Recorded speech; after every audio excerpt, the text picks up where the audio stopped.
is expensive as hell, isn't it? All the modern consoles cost about $500, and if you want to build a modern PC, you're probably going to spend at least $400 minimum. But as an older gamer, I have some techniques that can make your life easier, especially if you just want to try an experience so that you don't just have to do Let's Plays and Twitch streams. The most important thing is to go retro. From 2008 to 2012, while I had a DS as the more modern system at the time, I basically gamed on my PS2, my Game Boy Advance, and GameCube through that time. Because I could walk into a GameStop and see a bunch of old games that were much cheaper than whatever the new stuff was. And you start playing classics that you didn't get the time to. I played Final Fantasy X during that time, played Fire Emblem The Sacred Stones, even tried stuff like Dragon Quest VIII. That's what my exploration was, and I feel like people are poo-pooing that, but no, play something retro. And that leads into my second recommendation. Go used.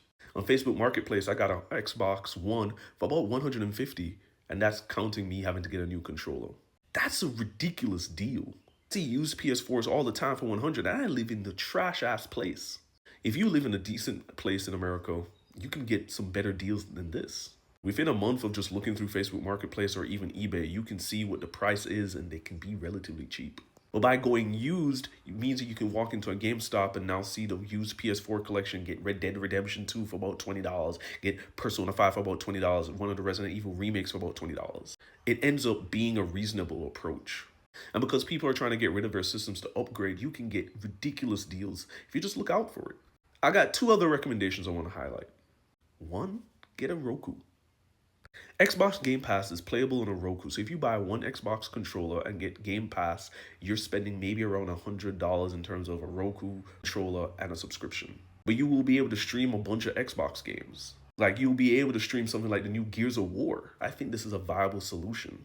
But I want to highlight something I think is even better than that. Your phone. iOS and Android have deep libraries. Modern indie darlings like Consume Me. Indie legends like Chance of Sennaar.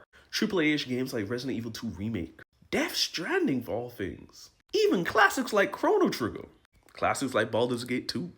Gaming on your phone, especially if you're a person who doesn't play games, is not going to be a problem for you like it is for us console gamers. These are all different ways to experience libraries and explore games for cheap.